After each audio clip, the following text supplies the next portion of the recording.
Hi friends, നമ്മുടെ course select ചെയ്യാൻ വേണ്ടിയിട്ട് പ്രൊഫഷണൽ വേയിൽ ഡിഫറെൻറ്റ് മെത്തഡോളജീസ് ഫോളോ ചെയ്യാറുണ്ട്. ഒന്ന് സൈക്കോമെട്രിക് പ്രൊഫൈലിംഗ് ആണ്. ഇത് ഞാനൊരു അനാലിസിസ് ചെയ്തപ്പോൾ എനിക്ക് മനസ്സിലായ കാര്യങ്ങൾ നിങ്ങളുമായിട്ട് ഷെയർ ചെയ്യാണ്. ഒരു പ്രൊഫഷണൽ കരിയർ കൗൺസിലർക്ക് നിങ്ങളെ കൂടുതൽ സഹായിക്കാൻ കഴിഞ്ഞേക്കും. അപ്പോൾ psychometric profiling one of the method. അപ്പോൾ ഇതിൽ കുട്ടിയുടെ പേഴ്സണാലിറ്റി ഐഡൻറ്റിഫൈ ചെയ്യാണ്. ഇപ്പോൾ 6 ടൈപ്സ് ഓഫ് പേഴ്സണാലിറ്റി ബേസ് വെച്ചിട്ട് അവർ ക്യാരക്ടറൈസ് ചെയ്യാൻ പറ്റും. ചിലർ realistic, they are doers, like അവർക്ക് പുതിയ പുതിയ കാര്യങ്ങൾ പെട്ടെന്ന് പെട്ടെന്ന് ചെയ്യാൻ കഴിയും. അങ്ങനത്തെ ആൾക്കാരാണ് എഞ്ചിനീയേഴ്സ്, മെക്കാനിക്സ്, സർജൻസ് ഒക്കെ വരുന്നത്. പിന്നെ ഇൻവെസ്റ്റിഗേറ്റീവ് ആയിട്ട് ഇപ്പോൾ തിങ്കേഴ്സ്, ചില ആൾക്കാർ പുതിയ കാര്യങ്ങൾ പെട്ടെന്ന് ചിന്തിച്ച് മനസ്സിലാക്കിയ കാര്യങ്ങൾ ചെയ്യാൻ കഴിയും. ഒരു തിങ്കേഴ്സ്, ഒരു ഇൻവെസ്റ്റിഗേറ്റർ, സയൻറ്റിസ്റ്റ്, റിസർച്ചേഴ്സ് ഒക്കെ ഇതിൽ വരുന്നതാണ്. പിന്നെ ആർട്ടിസ്റ്റിക്, അവർ ക്രിയേറ്റേഴ്സ് ആണ്. ഇപ്പം ഡിസൈനേഴ്സ്, റൈറ്റേഴ്സ്, ഗ്രാഫിക് ഡിസൈനേഴ്സ് അല്ലെങ്കിൽ എഡിറ്റേഴ്സ്. പിന്നെ എൻ്റർപ്രൈസിങ്, ഇപ്പോൾ സെയിൽസ്, മാനേജ്മെൻറ്റ്, ലോ, എൻ്റർപ്രൈസ്, ഇപ്പോൾ കോർപ്പറേറ്റ് ലെവലിലേക്കാണ് അവരുടെ പേഴ്സണാലിറ്റി വരുന്നത്. പിന്നെ കൺവെൻഷണൽ, ഇപ്പോൾ ഓർഗനൈസേഴ്സ്, അക്കൗണ്ടൻസ്, ഡേറ്റ അനലിസ്റ്റ്, അങ്ങനത്തെ ഒരു പേഴ്സണാലിറ്റി ഉള്ള ആൾക്കാരാണ് കൺവെൻഷൻ. ഇപ്പോൾ ഈ ബേസിൽ നമ്മൾ കുട്ടിയുടെ പേഴ്സണാലിറ്റി ഐഡൻറ്റിഫൈ ചെയ്യുകയാണ് ഫസ്റ്റ് സ്റ്റെപ്പായിട്ട് അവർ ചെയ്യുക. ഇപ്പോൾ ഞാൻ ഒരു സാമ്പിൾ ഇവാലുവേഷൻ ചെയ്തപ്പോൾ സ്റ്റേജ് 1 ഐഡൻറ്റിഫൈ ചെയ്തത് ഈ കുട്ടിക്ക് എഞ്ചിനീയർ അല്ലെങ്കിൽ സർജൻ, സയൻറ്റിസ്റ്റ്. പിന്നെ അതിൻ്റെ രണ്ടാമത്തെ മെത്തേഡ് എന്ന് പറഞ്ഞാൽ പ്രോട്ടോടൈപ്പ് മെത്തേഡ്. ഇപ്പോൾ നമ്മൾ ഈ ഐഡൻറ്റിഫൈ ചെയ്തിട്ടുള്ള 5 or 6 ഏരിയയിൽ നിന്ന് അപ്പോൾ ആ ഏരിയയുമായി ബന്ധപ്പെടുന്ന ആൾക്കാരുമായിട്ട് കണക്ട് ചെയ്തിട്ട് ഒരു ഇൻഫർമേഷൻ ഇൻ്റർവ്യൂസ് ചെയ്യുക, അല്ലെങ്കിൽ ഒരു പ്രൊഫഷണൽസിൻ്റെ കൂടെ കുറച്ച് ടൈം സ്പെൻഡ് ചെയ്യുക. If you get A chance of ഒരു 1 to 2 days സ്പെൻഡ് ചെയ്യാനുള്ള ടൈം കിട്ടുകയാണെങ്കിൽ നമുക്ക് അവരുടെ ജോബ് എങ്ങനെയാണെന്ന് കൂടുതൽ ഐഡൻറ്റിഫൈ ചെയ്യാൻ കഴിയും. അപ്പോൾ ഞാനൊരു ഇൻഫർമേഷണൽ ഇൻ്റർവ്യൂസ് സെറ്റ് ചെയ്തതിന് ശേഷം ഈ ഈ കാൻഡിഡേറ്റിന് ഇൻട്രസ്റ്റിംഗ് ആയിട്ടുള്ളത് എഞ്ചിനീയർ ആൻഡ് ഫോറൻസിക് സയൻസ് ആണ്. അപ്പോൾ ഈ രണ്ട് ഏരിയയിൽ ഏതാണെന്ന് ഇവാലുവേറ്റ് ചെയ്യാനായിട്ടുള്ളതാണ് നമ്മുടെ നെക്സ്റ്റ് ടാസ്ക് വരുന്നത്. ഇപ്പോൾ എഞ്ചിനീയർ എന്ന് പറഞ്ഞാൽ പലതരത്തിലുള്ള എഞ്ചിനീയറിംഗ് ഉണ്ടല്ലോ. അപ്പോൾ BTech computer science, BTech electronics engineering, ഈ രണ്ട് സാമ്പിൾ കോഴ്സാണ് ഐഡൻറ്റിഫൈ ചെയ്തിട്ടുള്ളത്. പിന്നെ ഫോറൻസിക് സയൻസിൽ BSc ഫോറൻസിക് സയൻസും ഐഡൻറ്റിഫൈ ചെയ്തിട്ടുണ്ട്. ഓക്കെ, അപ്പോൾ ഇതിൽ നിന്ന് ഈ 3 കോഴ്സുകളിൽ നിന്ന് ഏത് കോഴ്സ് ചൂസ് ചെയ്യണം? ഓക്കെ, ആപ്റ്റിറ്റ്യൂഡ് വേഴ്സസ് ഇൻട്രസ്റ്റ്, ഇതാണ് ഫസ്റ്റ് മേഖല നമ്മൾ മനസ്സിലാക്കേണ്ടത്. ചില കുട്ടികൾക്ക് ഫിലിം ആക്ടർ ആകാനായിരിക്കും ഭയങ്കര ഇൻട്രസ്റ്റ്, പക്ഷെ അവർ ക്യാമറ ഫേസ് ചെയ്യാൻ വേണ്ടിയിട്ട് പോലും അവർ തയ്യാറാകില്ല. അപ്പോൾ കരിയർ ആപ്റ്റിറ്റ്യൂഡ് വൈസ് ആയിരിക്കും, നമ്മുടെ ഇൻട്രസ്റ്റ് ബേസ് ആയിരിക്കരുത്. അപ്പോൾ ഹോബീസ് ആണ് ഇൻട്രസ്റ്റ് എന്ന് വരുന്നത്. അപ്പോൾ അതനുസരിച്ച് നമ്മൾ ഈ ഫസ്റ്റത്തെ പോയിന്റ് ആൻസർ ചെയ്യുമ്പോൾ നമ്മൾ natural aptitude, am I good at this. ഇപ്പോൾ കമ്പ്യൂട്ടർ സയൻസ് ചില കുട്ടികൾക്ക് കോഡിങ് വളരെ ഇൻട്രസ്റ്റിംഗ് ആയിരിക്കും. അപ്പോൾ അങ്ങനെയാണെങ്കിൽ അതനുസരിച്ച് സ്കോർ ചെയ്യുക. 0 is the lowest and 5 is the highest. ഇപ്പോൾ കുട്ടി ഇപ്പോൾ കോഡിങ് എല്ലാം പ്രോഗ്രാമിംഗ് എല്ലാം നല്ലതാണെങ്കിൽ അതനുസരിച്ച് സ്കോർ ചെയ്യുക. അപ്പോൾ ചില കുട്ടികൾക്ക് ഇലക്ട്രോണിക്സുമായി ബന്ധപ്പെട്ടുള്ള കാര്യങ്ങൾ കുറച്ച് വീക്കായിരിക്കും, അല്ലെങ്കിൽ ഗുഡ് ആയിരിക്കും. അതനുസരിച്ച് കുട്ടിയുടെ ടാലൻ്റ് അനുസരിച്ച് സ്കോർ ചെയ്യും. ചില BSc ഫോറൻസിക് സയൻസ് എടുക്കുമ്പോൾ ഈ കുട്ടിക്ക് ഇൻവെസ്റ്റിഗേഷൻ മെൻറ്റാലിറ്റി വേണം. അപ്പോൾ ചില കുട്ടികൾക്ക് അത് ഉണ്ടാവും, ചില കുട്ടികൾക്ക് ഉണ്ടാവില്ല. അപ്പോൾ അതനുസരിച്ച് 5 ആണ് കൊടുക്കേണ്ടത്. ഇപ്പോൾ ഞാൻ ഐഡൻറ്റിഫൈ ചെയ്തിട്ടുള്ള 2 ആണ്, അപ്പോൾ ഇവിടെ 2 കൊടുത്തു. ഓക്കെ, അപ്പോൾ ഇതിൽ ഫസ്റ്റ് ലെവൽ കൊടുത്തപ്പോൾ നമ്മൾ ഇതിൽ 4 വന്നത് ബിടെക് കമ്പ്യൂട്ടർ, ഇതാണ് ഹയസ്റ്റ് വരുന്നത്.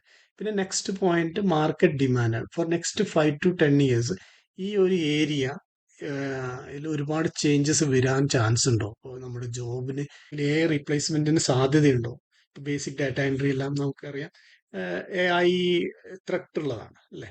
അപ്പോൾ ആ ഒരു ആ ഒരു കൺസെപ്റ്റിൽ നമ്മളിപ്പോൾ മാർക്കറ്റ് ഡിമാൻഡ് വെച്ചിട്ട് BTech computer science high growth ഉള്ള ഒരു ഏരിയ ആണ്. 5 to 10 years. ഇലക്ട്രോണിക്സും അതേമാതിരി കുറച്ച് ഗ്രോത്ത് ഉള്ള ഒരു ഏരിയ ആണ്. ഇപ്പോൾ കൂടുതൽ മൊബൈൽസും കമ്പ്യൂട്ടറും എല്ലാം വരാൻ ചാൻസ് ഉള്ളതാണല്ലോ. BSc forensic science growth high growth ആണെന്ന് പറയാൻ കഴിയില്ല, എന്നാലും കുറച്ചൊരു ആവറേജ് ഗ്രോത്ത് വരാൻ സാധ്യതയുണ്ട്. സാലറി പൊട്ടൻഷ്യൽ ആണ് നെക്സ്റ്റ് ക്രൈറ്റീരിയ. അപ്പോൾ നമ്മുടെ റിട്ടേൺ ഓഫ് ഇൻവെസ്റ്റ്മെന്റ്, നമ്മൾ ഈ സ്പെൻഡ് ചെയ്യുന്ന ടൈം അല്ലെങ്കിൽ മണി, ഇതനുസരിച്ചുള്ള സാലറി ഇതിൽ കിട്ടാൻ സാധ്യതയുണ്ട്. അപ്പോൾ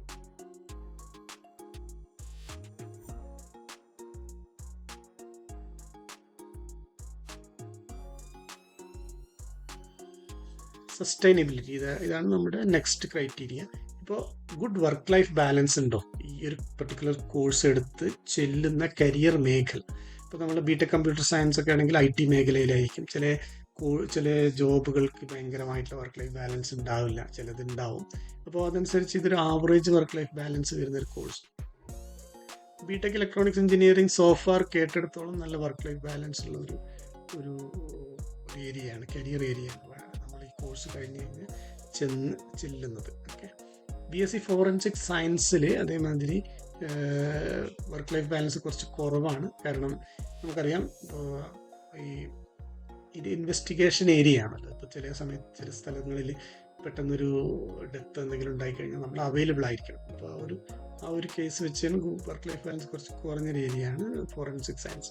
പിന്നെ ബാരിയർ ടു എൻട്രി, നമ്മൾ ഒരു ഫസ്റ്റ് ജോബ് കിട്ടാൻ ഈസി ആണോ എന്നുള്ളതാണ് ഇവിടെ ചെക്ക് ചെയ്യുന്നത്. അപ്പോൾ ബിടെക് കമ്പ്യൂട്ടർ സയൻസ് വെച്ചിട്ട് എൻ്റെ സോഫാർ മനസ്സിലാക്കിയിട്ടുള്ളത് ഒരു ഈസി, ഇപ്പോൾ നമ്മൾ ആപ്റ്റിറ്റ്യൂഡ് ടെസ്റ്റ് ഒക്കെ എഴുതണം, എന്നാൽ നമ്മുടെ ആപ്റ്റിറ്റ്യൂഡ് ടെസ്റ്റ് ഒക്കെ ക്ലിയർ ചെയ്ത് കഴിഞ്ഞാൽ ഫ്രഷേഴ്സ് ലെവലിൽ ജോബ് കിട്ടാൻ എളുപ്പമുള്ളൊരു ഏരിയയാണ്. ബിടെക് ഇലക്ട്രോണിക്സ് എഞ്ചിനീയറിംഗ് അധികം IT മേഖലകളിലേക്കാണ് പോകുന്നത്. ആ ഒരു ഏരിയയിൽ ജോലി കിട്ടാൻ കുറച്ച് ഒരു ഡിഫിക്കൽട്ടി ഉള്ളൊരു മേഖലയാണ് BTech electronics engineering. BSc forensic science കുറച്ച് ജോബ് കിട്ടാൻ സാധ്യത അത്ര എളുപ്പമല്ല. നമുക്ക് കാണാം ഈ സ്കോർ ഓട്ടോമാറ്റിക്കായിട്ട് അപ്ഡേറ്റ് ആവുന്നുണ്ട്. അതേപോലെ ഈ കോഴ്സിൻ്റെ സ്കോർ അനുസരിച്ച് ഏതാണ് പർട്ടിക്കുലർ കോഴ്സ് എന്നുള്ളത് പ്രീ സെലക്ട് ആയിട്ട് താഴെ വരുന്നുണ്ട്. അത് നിങ്ങൾക്ക് താഴെ നോക്കിയാൽ കാണാം. നമ്മുടെ ഒരു ഡെസിഷനിലേക്ക് നമ്മൾ കുറച്ചും കൂടി ഹെൽപ്പ് ചെയ്യുന്ന ഒരു മെത്തഡോളജിയാണ്. ഓക്കെ, കോഴ്സാണ് നോക്കുന്നതെങ്കിൽ നമ്മൾ ഈ സ്പ്രെഡ്ഷീറ്റ് മുഖേന ചെയ്യുകയാണെങ്കിൽ നമ്മളിവിടെ കോഴ്സ് ആഡ് ചെയ്യുക. ഫോർ എക്സാമ്പിൾ ഇപ്പോൾ നമ്മളൊരു B.Pharm ആണ് നമ്മൾ മനസ്സിലാക്കുന്നതെങ്കിൽ അത് എന്നിട്ട് ഈ പർട്ടിക്കുലർ ഏരിയ നമുക്ക് കോപ്പി ചെയ്യാം.